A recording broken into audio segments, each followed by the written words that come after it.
Lieutenant General Nhlanhla Mkhwanazi on the 6th of July 2025. I further understand that the Commission is empowered to receive and assess relevant evidence, summon witness, call documents, notify and hear implicated person, and evaluate whether any member of law enforcement and prosecutorial authority, intelligence structure, or other organs of the state engage in unlawful conduct or was subject to improper political and external influence. I understand, moreover, the ultimate purpose of the Commission to be the establishment of the truth in relation to those allegations, and where appropriate, the making of findings and recommendations directed at safeguarding the integrity, independence, and proper functioning of the criminal justice system. The scope of my response to the questions which I received. Sorry, General, if I can just do the introduction on that. On page 2, you deal with the scope of this response, and you are responding to a rule, a notice that was sent to you by the Commission to respond to certain allegations where you may be implicated, correct? That's correct. Yes. So if you can then go to page 3 and deal with paragraph 5, where you deal with what those allegations were. Thank you, Commissioners. According to this written response, is primarily confined to the following areas: the alleged infiltration or undue influence of criminal syndicates within the law enforcement agencies, and my knowledge, if any, thereof. Secondly, the nature and extent and consequences of the infiltration or of undue influence by these syndicates. So, and the nature of my relationship with my communication on WhatsApp or Signal with each person listed in the summons. My alleged discussion with the detectives in camera, witness A and B, and the other detective, that there were 3 envelopes floating around. The fourth questions to be responded to will be my alleged discussion with the detectives in camera, A and B, and other detectives, that there were 3 envelopes floating around. I think I repeated that one. The alleged telephone conversation with witness A, as overheard by witness B, and matters said to have been discussed therein. Why I allegedly informed Mr. Vusi Ndlala that Warrant Officer Michael Buleta, who was granted a bail during or in August 2024 in Musina case 2010 of 9/2022. The Cybercrime Act and Criminal Injury case involving Mr. Musa Kaula. The investigation into murder of Armand Swart, the SAPS contract with Medicare 24 Tshwane District Pty Ltd, and about any payments made by me or my family members to Vusimus Ket Matlala, and any payments made to me or my family members by Mr. Vusimus Matlala. This statement is prepared primarily in response to the above questions contained in the summons issued to me. However, in order to respond meaningfully and accurately to those questions, it has been necessary to provide contextual background on certain events and allegations. A matter of concerning, we have entered the public domain through media reporting, public commentary, institutional process, the testimony presented before the Commission in circumstances where the information conveyed has at times been incomplete, taken out of context, inaccurately quoted, or materially misrepresented. Accordingly, where relevant to the issues raised in the summons, I have considered it necessary to clarify and contextualize certain statements attributed to me, to address misquotes, misunderstanding, and truth, and that have emerged in evidence before the Commission, to place my conduct within its proper operational and institutional framework. I do so not to challenge the authority of the Commission or the role of other witnesses, but to ensure that the Commission is provided with full, accurate, balanced, factual account of to the best of my ability. In this regard, insofar as such matters arise from or are associated with issues under investigation, I shall also deal with the matter following from the public statement made by Lieutenant General Mkonazi in July 2025, and reference made therein to me, adverse mention made in Parliament proceedings before the Matlanga Commission, the initiation of internal investigative process, including transfer to gender-based violence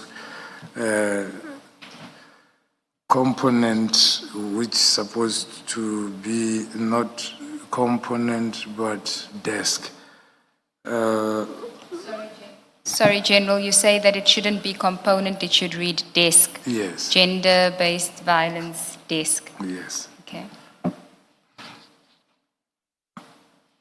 The notice intended suspension and subsequent final notice of suspensions, referrals made by the Commission to the task team investigation, and the principal question posed in the summons. When necessary, I will further outline an operational context of my tenure as the head of organized crime investigations, including achievements, investigative breakthrough, institutional interventions taken during the period, insofar such the context consists the Commission in proper assessing the allegation and issuing place before it. This response is made in good faith in compliance with the lawful directive contained in the summons. I'll come to my background now. I have matriculated in 1996 at the high school. Sorry, General, 86. 86. Maybe you want it to be 96, it's 86. 1986. 96 is me, General, not you. I said 1986. Yeah. Please continue. I'm sorry, Commissioner. Yeah, I matriculated in 1986 at a high school called Kisetwani High School in Bulobedi in Tzaninu, where I was born and grew up. I hold a diploma in policing obtained through Technicon, RSA, not SA. Now it's called University of South Africa, UNISA, in 1988. As well as Bachelor of Police Practice. I think more accurately, it merged with UNISA. Yes. Thank you. Thank you, Commissioner. It's true. And then a Bachelor of Police Practice obtained through SBS, now currently is called Stadia, in 2021. I further hold a certificate in the investigative of transnational organized intellectual property crime with the International IP Investigation College in 2015. The intellectual property, and I have completed specialized training programs relating to organized crime, transnational leadership, development, compliance monitoring, and so forth. I also attached my CV as Annexa RS1 for reference, and also attached my SAPS 96, which will show my progress and the courses completed. Annexed as RS2. Before my suspension took effect on the 11th of February 2025. Sorry, General, isn't that supposed to be 2026? 2026, yes.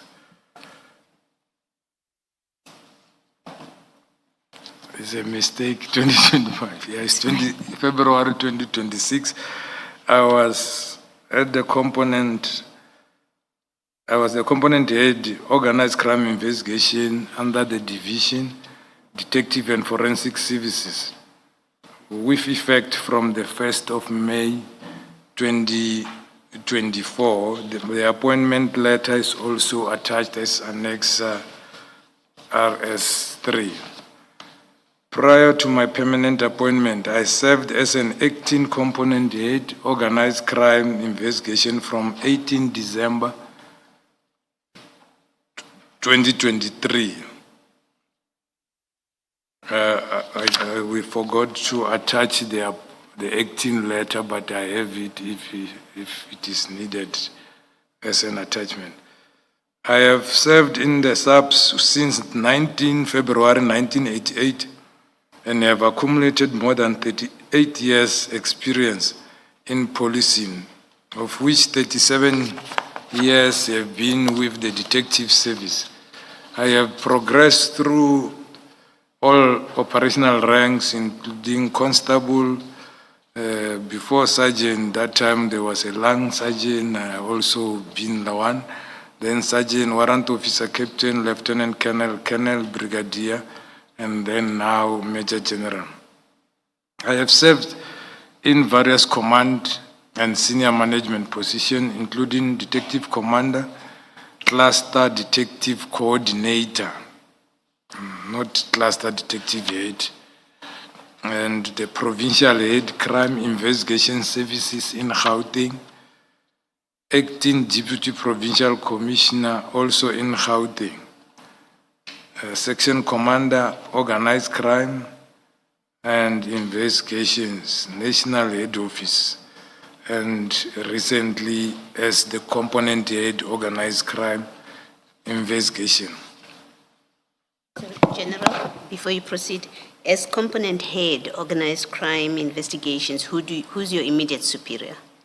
My immediate superior will be the divisional commissioner, detective and forensic services, who was General Sintumule, because now she's acting. General Mohali is acting now. Okay, thank you. The functions and mandate of crime, organized crime investigation. The component is comprising of 7 sections.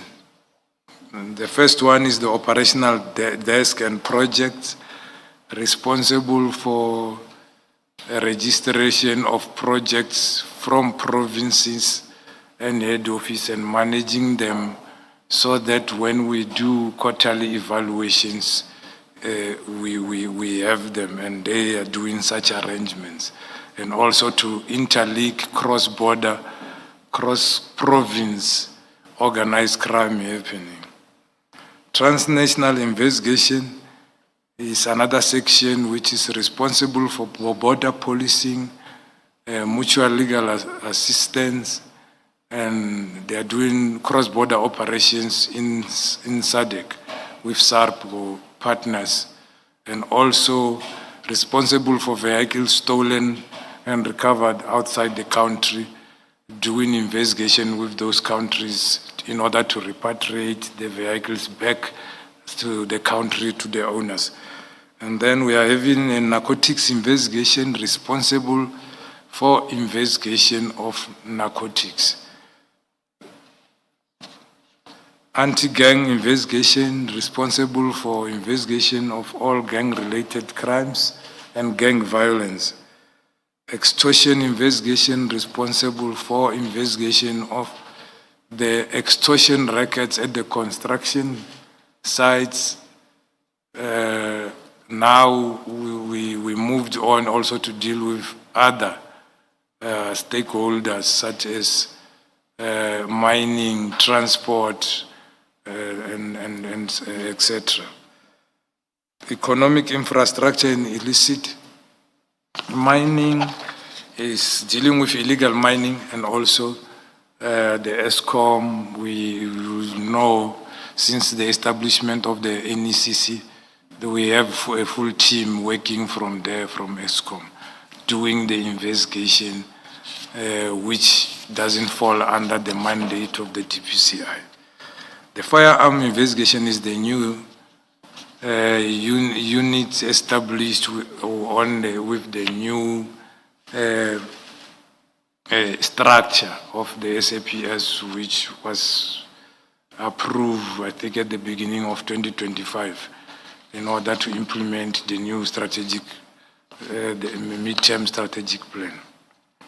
The mandate of organized crime investigation is to manage investigation of organized crime falling outside the mandate of Directorate of Priority Crime Investigation in accordance with Saps legislature and policy framework. Here, in short, is all those which are termed by the South African Police Act to be cases which are investigated by DPCI. So we don't deal with them. We are there to plug on the cracks where DPCI is not dealing with it because of capacity and so forth.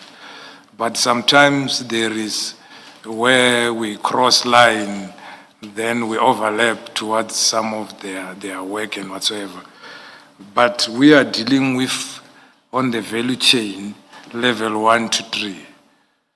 That is why you will see, commissioners, when we have now detected a clandestine laboratory and made the arrest, we will conserve the crime scene and do all the statements, but we will hand the docket to the DPCI because it is their mandate.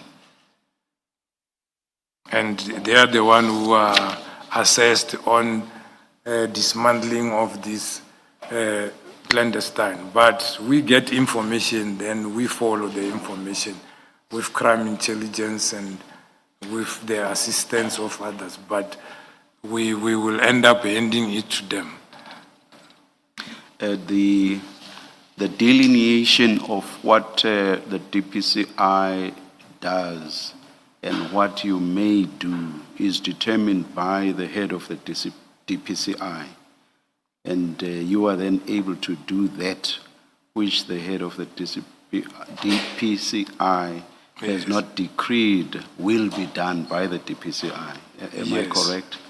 Yeah, yes, irrespective of who have found it and whatsoever. So if it needs to be them, so that we must be in line with the technical indicator, which the auditors, when they come, they're going to use it to say, this falls under you. Why is it now under organized crime? Then it will be a material finding to say this was there. So hence, even if information will come from us, we follow up, we go and buy. When we go there, we found it's a big lab. Like it happened here in Erasmia, where the Mexican, we found them manufacturing big. But we do arrest cordon and do whatever, then we call DPCI to come at the scene and we hand over the scene proper to them. All right. And then we will work with them until they've done the rehabilitation and took the exhibit are removed, and then we provided statement, we go. Thank you. I think you've answered my question. Yes. Thank you, General. Yes. Organized crime investigation focuses on level 1, 2, and 3 of the criminal value chain, being local, district, provincial, and national, and transnational organized crime structure.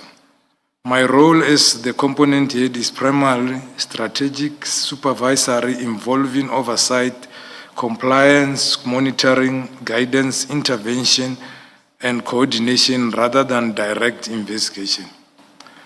Through my service within the South African Police Service spanning more than 3 decades, my involvement has been continuous, direct in the crime detection, investigation, operational command, strategic intervention, compliance, national coordination of organized crime investigation, and has evolved through the following operational phases.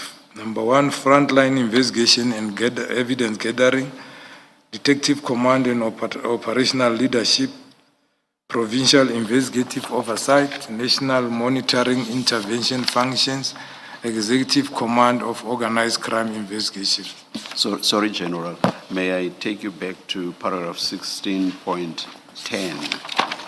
I just want you to elaborate on some of the concepts you referred to. For example, when you say strategic and supervisory, what exactly does the supervision entail? Supervision entails monitoring day-to-day implementation of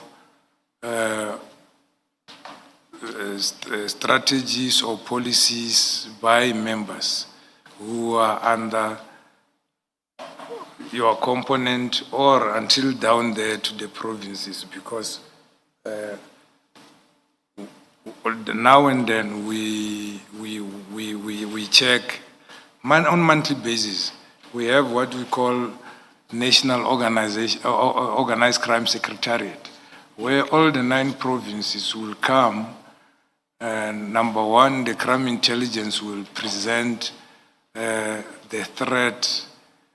crime threat for each province, so that we can determine from the registered projects, are they addressing the threats in that particular province which is menacing the community. Because it doesn't help you come and register a project of drugs, but that one we expect every province, because we have problem with drugs in each province. Yes. And then they say you are having a problem is carjacking or truck jacking, but your project, you don't have project dealing with truck jacking. Your project deals with stock theft. All right. Whereas the highest threat in terms Yes. of the crime stats, it says. So when we evaluate, we start with that. And All right, no, that has answered me. Yes. Then oversight, involving oversight, and what does oversight entail? Yeah. In oversight, we do what we call compliance inspection to go directly. For example, I'll go to Gauteng. They've got sections, as I indicated, which are at head office. They are also having anti-gang. I can decide to say, hey, there is a spike in or outcry, social media, radio, whatever, in Westbury about the killing and so forth, and nothing's happening. I'll request all the cases and go and peruse them and inspect them. Firstly, I will audit them. Auditing meaning to verify the system says they are having 200 doggets on hand, so I must see all the 200 doggets. And then from there, I will peruse the doggets to see that the exact work is being done and what does it take for them to do the work. I will be able to identify the inhibiting factors, the shortcomings. And then with the particular province, I will be able to come up with a plan to address those shortcomings we have identified. And you don't go there and leave it before it is done. It must be done when you are there. And then going forward, they will be having, we will have an action log where they will be reporting monthly or whatsoever, or I will come and check. And I will even initiate that if there is list of those who are known, we need to go and trace. I form a team from other stations. We come there, maybe we get overtime for them. We go and try to trace and arrest. But then what will be left is to follow up, because you can arrest today, then they don't link the person, they don't even enroll it. You will have that state of arrest which doesn't even, because if you didn't remove that person from the equation, he's still going back to do the same thing. So, meaning you have done nothing. Okay, all right. And I assume there may be overlaps. Some of what you said, or rather part of what you said in respect of supervisory and oversight may also encompass what you do in terms of compliance. But let me still ask the question, and what does compliance entail? Yeah, compliance, Commissioner, it simply refers to all the members or operational members, whatever they are doing, it is in line with the internal prescripts, being national instruction, SOPs, and the policies. So if we say a case docket must be completed like this, so everything must be completed like that when you open a case docket. The disease, the part A, part B, and whatsoever. And when we say we have a warning statement, you found other stations, they become creative and make their shorter warning statement, which does not have all the rights which you must ask the accused person whom you are charging. Then it gives a problem when you got a litigation that, you didn't explain the rights which are there, which we promised people we're going to ask them and make sure we're doing it. And when we say people must be charged within 48 hours or released, if not charged. So those is the internal compliance which they must deal with, to say we in line with the law, and when we come to be inspected by the auditors, there will be no findings, and the community at large, they will be satisfied with what will be done. Oh, thank you. Exactly what I said, because I think you said something similar with regard to supervisory. You said you ensure compliance with the policies, and Yes. it looks like it's similar to compliance monitoring. Yes. Yeah. All right. And guidance? Guidance is like on-service training, coaching, like on our side, because we're dealing with dockets. You will read dockets to see if the member understands what he's supposed to do based on the crime happened. Then you will read from A to Z, and then see what is lacking, what is outstanding. Then you will make an entry in the docket on the SAPS 5, the diary, to say go and obtain statement of Advocate Mkhize relating to this and that. Go and take the statement of Shibiri, because he's a witness, he was there when this happened. And then go to this shop where they said they bought this and check a video camera, who was there, and then get forensic to go and check fingerprints on this shop where this and that happened and so forth. So it must be specific, because guidance is like in-service training, telling somebody what to do step by step in order to complete the investigation. So when you say in-service coaching or guidance, I understand this to be something generalized and not relating to a specific docket or a specific investigation. Am I Yeah, correct? I agree, it can be done generally in a setting like this when in parade. Then talking to everybody about a subject which you have identified to be a problem. For example, less information is written on the diary as to what have you done.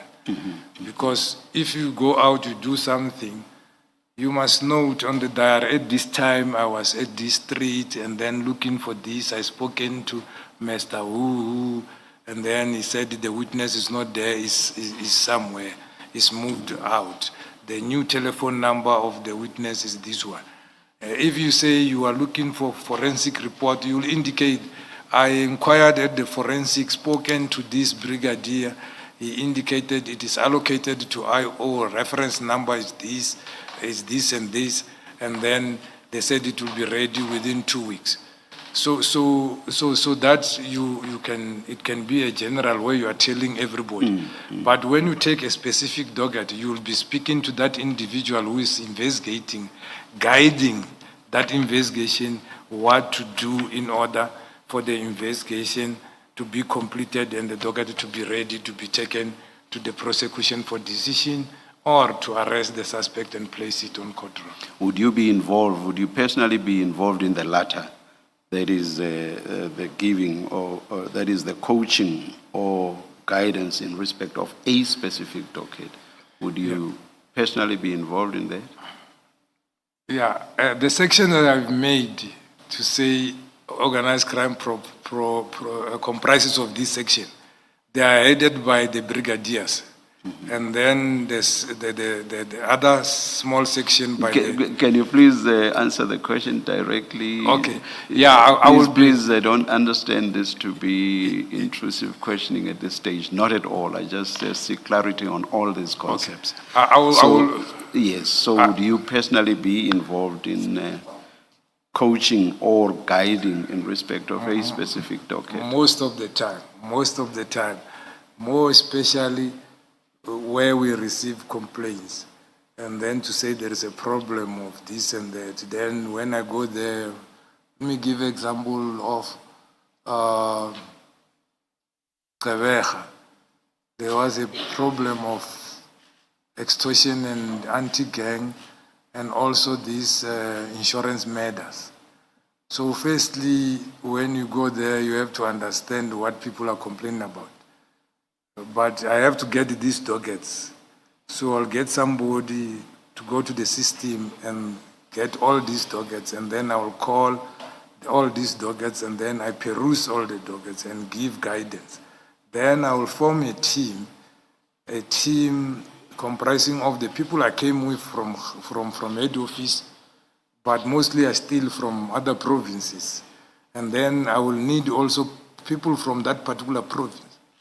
Because it becomes difficult. If I can deploy people for 3 months, they cannot be carrying dockets from Eastern Cape. Them being in Gauteng, they're gonna be a problem. Sometimes the dockets are not at court. Then the ones who are from the local, they will be carrying the dockets. The others will be doing support, working with them, arresting and whatsoever.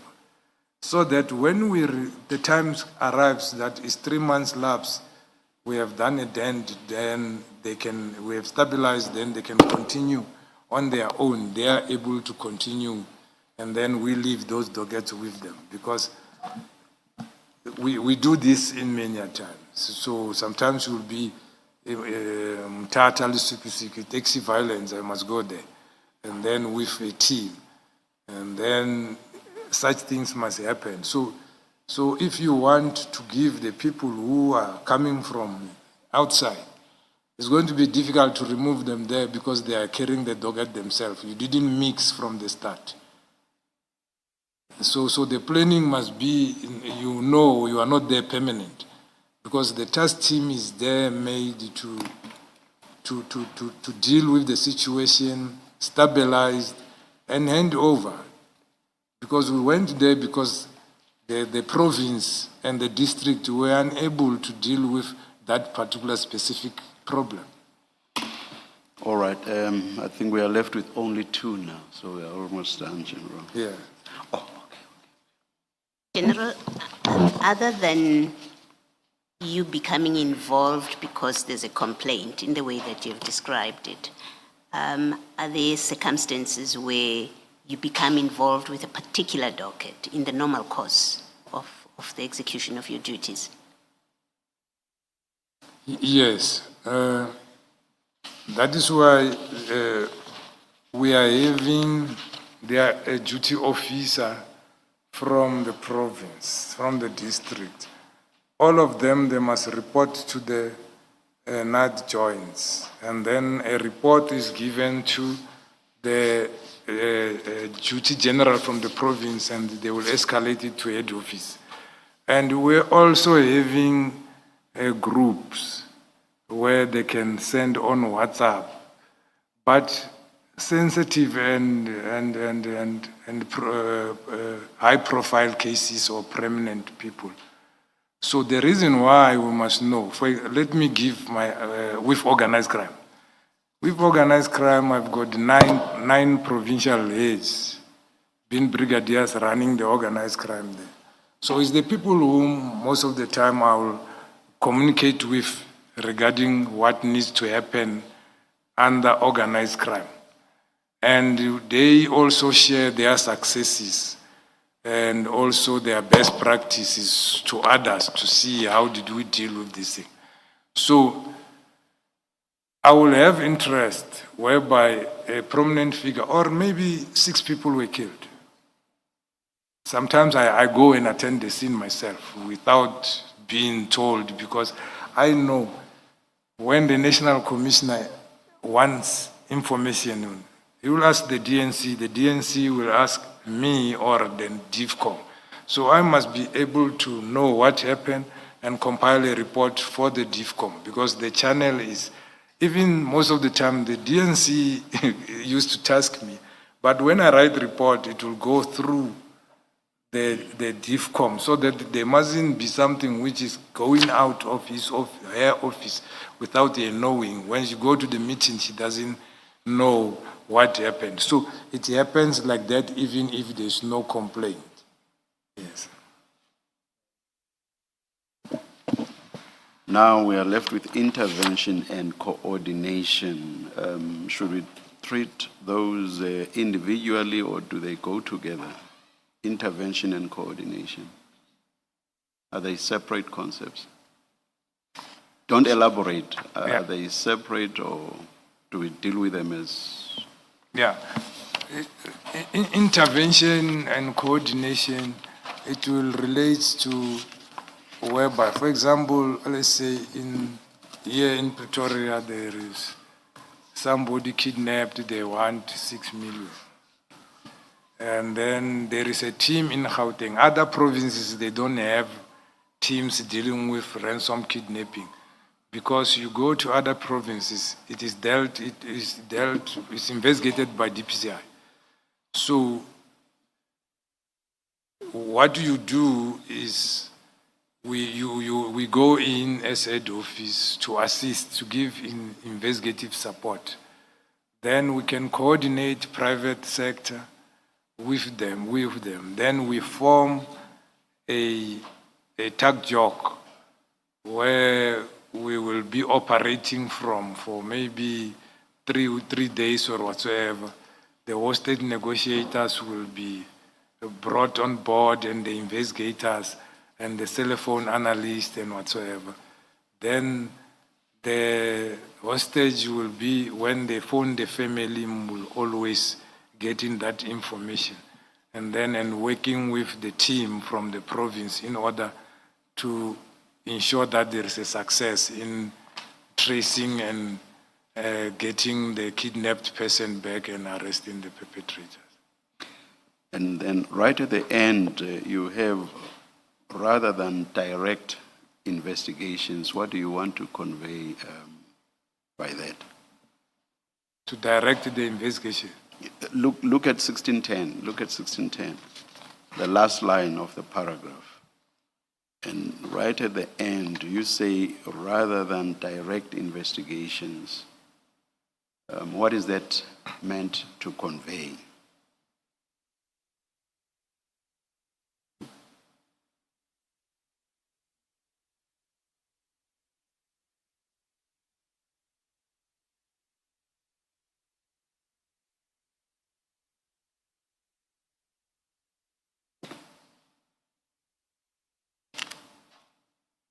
Yeah, I think they were trying to explain that rather than us just directing, telling person, go and investigate without doing anything to assist on the investigation.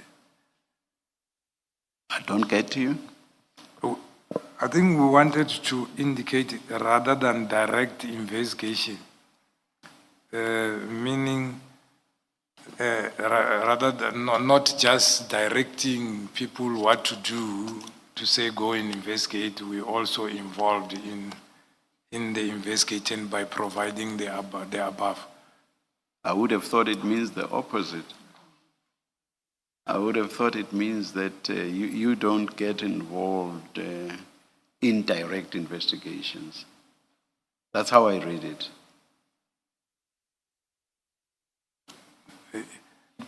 Yeah, in a way, mostly we're not supposed to be involved, but the way it is, we're involved because of the situation where we find ourselves in. What is that situation? Yeah.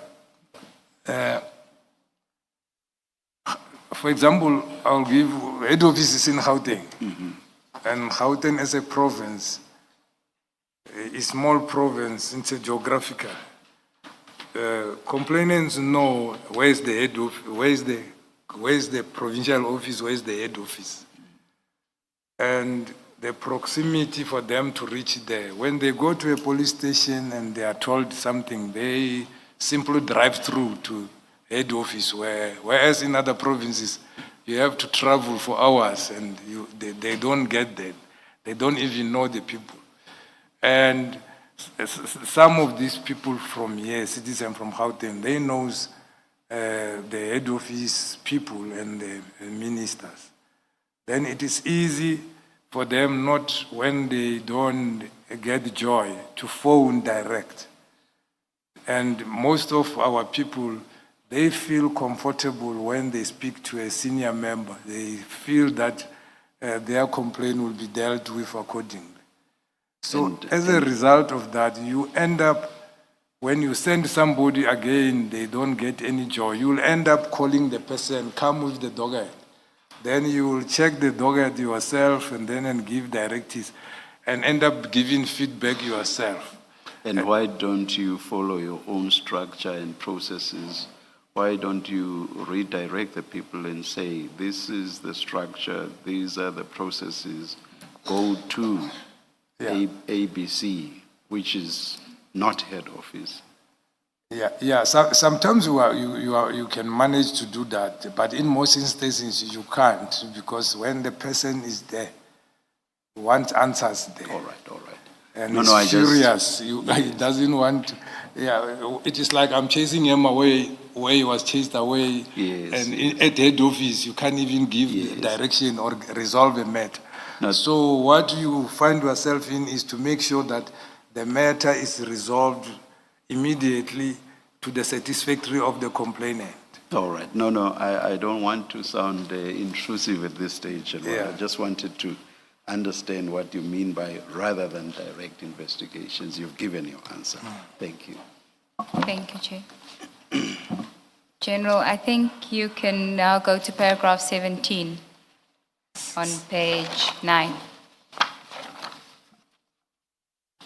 At times, my functions require active operational participation rather than ceremonial and administrative oversight, which included serious and violent crime. Can I just ask, when you say my functions, do you mean as the component head at the time? Yes, sometimes I'm needed to go down there if there is shooting and go and attend with them the scene and give investigative support.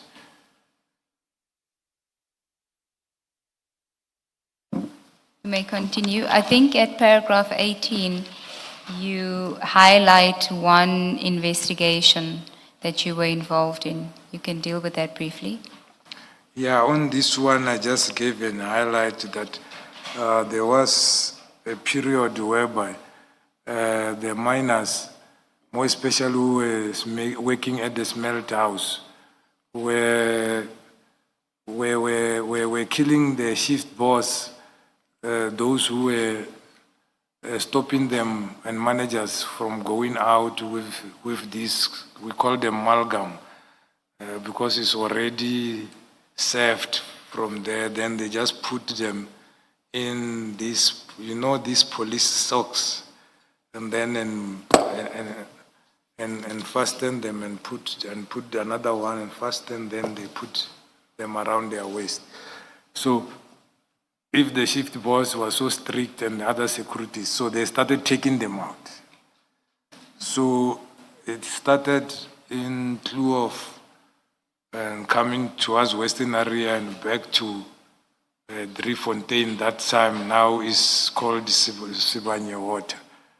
So, and these guys, because there were no arrests, they started doing this. So I collected all the dockets and started the investigation backwards, and then we managed to arrest a team full of these people working at the mines.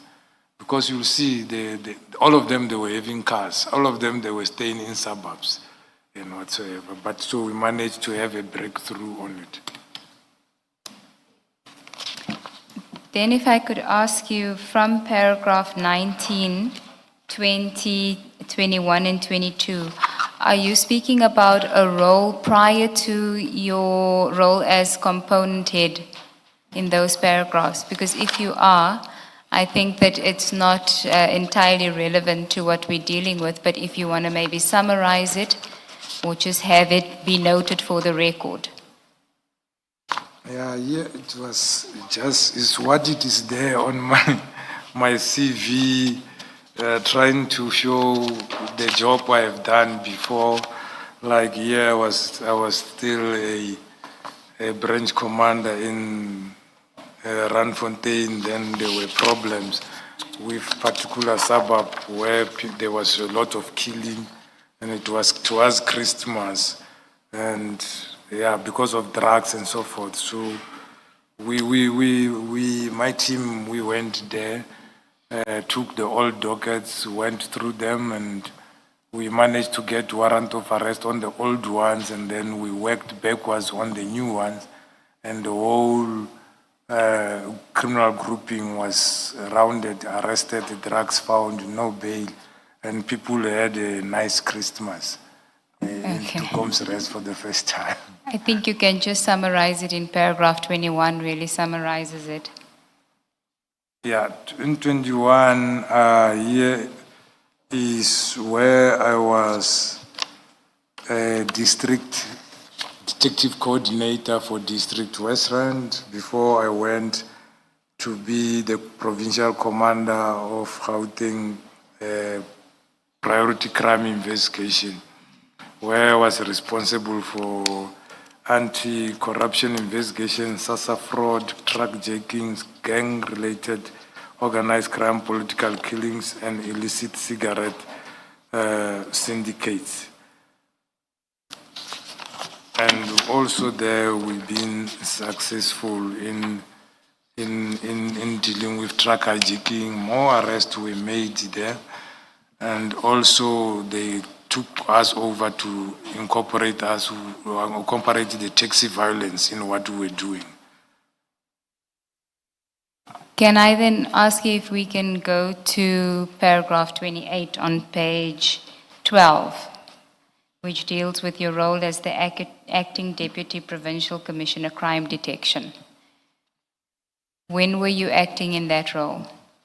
Yeah, it was during 2021 when the late General Ndlovu went on pension. So I was acting on his position for 11 months as a acting Deputy Provincial Commissioner Crime Detection.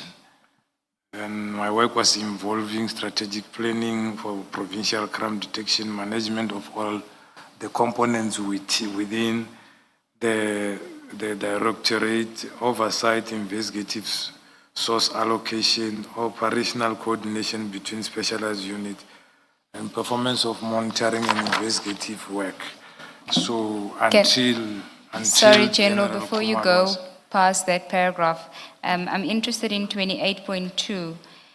This would have been Gauteng, so the province that you're referring to is Gauteng in 2021. Yes. And 28.2, management of all detective components, what does that mean? Yes. What does that entail? Where I say On page 12, paragraph 28.2, your involvement as... manage all the detective components. So the crime detection as the deputy provincial commissioner responsible for crime detection. Under that directorate, there is components like serious and violent crime, anti-corruption, crime scene, and criminal record. And then there is crime intelligence head also who is reporting there. And also there's crime investigation services. And then there is stock theft and what so all those components are managed by the DPC, crime detection. So it wasn't limited to organized crime. No, it's all the components, including the organized crime. So all the components were reports under the deputy provincial commissioner. Okay. Then I think you can go to page 13, paragraph 30. This is now in your capacity as the acting component head and presently Major General Component Head. This is the position that you were in before, the permanent position before February 2026 when you were suspended. Thank you, Commissioners. During December 2023, the Divisional Commissioner together with the DNC approached me and asked if I'm interested to come and act at the component because at that time the component was not having a national head, organized crime, because it was held by General Sevilla, who was promoted to be the DNC. And I worked in that component when it was started with General Sintumule. So the people there were brigadiers there who were acting in rotation, but they indicated to me they don't get joy or see any improvement since they are acting. So they approached my provincial commissioner, who was Lieutenant General Mawela, and he agreed, and a letter was drafted, and I was appointed as the acting from the 18th of December 2023. We didn't attach the letter, but I'm having it if it is needed to be put in as an annex. So I worked there until 2024, May the 1st, when I was promoted to Major General as the permanent component head. And I outlined them the works which I'm doing as a component head. Should I read them or can I pass? I think paragraph 31, we'll take note of the sub-paragraphs in 30. You can maybe deal with 31. I can deal with 31. Yes, onwards. I must start from 30.1. No, 31. 31. At the foot of page 13. Okay. Directing disruptive operation against organized criminal networks, Sorry, General, what does that mean? What does disruptive operations mean? Yeah, the disruptive operations mean the operations. Remember, organized crime mostly deals with project investigation, which takes longer. So sometimes when you want to know, for example, we are having you as a target, but we don't have enough now. We put an agent, but we can't get to you. What do? We can do a disruptive operation based on to say, yeah, she might be selling drugs, and then we go and get a search warrant, and then we search, as if we're searching for the warrant, but actually we want to get to know you and to gather more information about you and the vehicles you are having there, so that we know what you are going to survey, because you are sophisticated, so that our agent cannot infiltrate you, or else maybe he will be or she will be the one who is friendly with you during the operation. Our others of us will be so rude with you and whatsoever, and we search, we get whatever we get, and then we can get even your post, and then we will use it later. So those are the strategies. For example, or we know there is drugs sold there, we'll go and get a search warrant, and then we go and search in order to get the drugs. Or we apply for Section 252A, we come and search and arrest. That is where it's a straightforward, we can't get to you. We can just do that. Maybe you are just a street seller or whatever. So it will be a waste of time to register a project. When we register a project, maybe we could have arrested you, got information from you, where are you buying, then put our agent to go with you to go and buy. And then so that you get trust from that particular person, then he can, without you, buy in bulk. Because if you just go buy by 10 rand, it becomes difficult for us to also institute Poker Act on you, because it is so small, what you are selling.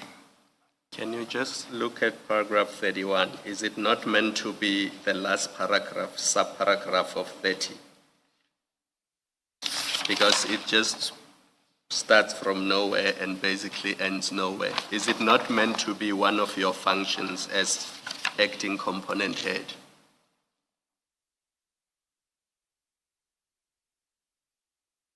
In other words, shouldn't it be 30.10? 30.10. It is meant to be 30.10.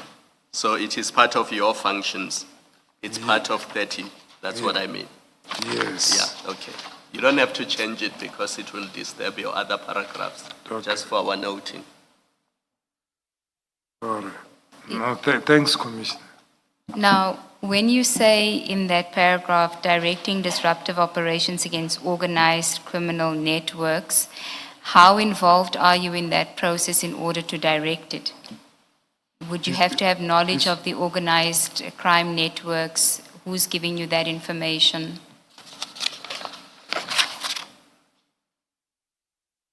When I said this, on the same page, 31. Correct, yes. So the 31 that it currently is, you say part of your functions in your capacity included directing disruptive operations against organized criminal networks. So I'm asking you about those organized criminal networks. You would have to have knowledge of organized criminal networks in order to be in charge of directing the disruptive operations. So can you just give us an indication, so just an example of, you gave the example of the drugs, so you would have to have intimate knowledge about those organizations or those networks, and where are you getting that information from? Yeah. Thank you, Commissioner. As I've indicated, organized crime, we've got provincials and one at the head office. So what happens is, in their districts, each district is having the DOCS, the District Organized Crime Secretariat. So that comes from those stations. So remember, the OCTA process deals with geographic approach and this unconventional approach. So when there is prevalence of a certain crime happening in a station precinct and they can't deal with it and they can't identify even the market where these commodities which are stolen, they are going. And maybe they arrested one person once and whatever. So they will have to escalate this to register an inquiry file, a threat file. And then it will be discussed at the district, at the DOCS meeting, where they will decide to say, no, let's get a multidisciplinary team, investigators, crime intelligence, and whatsoever. Then they follow. They will go and get all the reported cases and do the crime pattern analysis, the crime threat analysis, and then they come together to say, this fits to be a project. They will register a pre-project and then start looking for these people. So that is where the networks are identified. It starts by the prevalence of reported cases in a precinct. And they are unable to deal with it geographically. Even if they post to those hotspots, still it persists. It moves to, they just displace it in the same precinct and nobody's been arrested, but the cars goes every day. So then we will decide to say, okay, this might be a project. And then we arrested this one, we don't know where they are taking, then maybe this one gave us information to say the guy who is buying these cars is this one, is dismantling it and selling parts. These ones are taken to Mozambique, these ones are taken where. And then they are paid how much. So that is the information which must be verified by counterintelligence and intelligence gatherers. So to identify the network, each province, based on threat analysis, on the reported crime, they identify who is the active role players involved in these crimes. Then, meaning you identified your networks, then you are managing to profile and see who's working with this and that and that. Then you go deeper, you profile them. What regarding their finances and assets and whatsoever, how do they live? Do they fit the criteria that they can afford this thing? Then they become target. We identify, oh, this network works with this and that and that and that. That is why when we meet, I'm able to ask them, why is there no project registered in Northwest for this commodity? Because there is extortion at the mines there. Why do we don't have it? Then in Gauteng, we are having groupings doing illegal mining. Who is the kingpin and where are they taking it? So crime intelligence must come on board and look into that, then and report and register a network or an inquiry and work with the detectives. Then identify the person to reach the stage where we can say we are going to buy that gold, or the gold will be in bulk with them when we can go and arrest. Be careful not to disclose your strategies to those criminals. Okay. I think let's just stick to your evidence insofar as it is relevant to this committee. I'm worried that you are telling them what your plans are and they'll be ahead of you. Yes. But they already know. They already know because you make an operational plan already, you see it on the social media before you go and operate. So they already know. But yeah, they can know, but as long as they don't know when and how.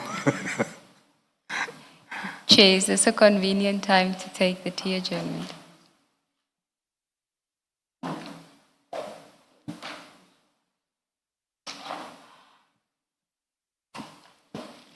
I I am being directed that we should come back at 20 past.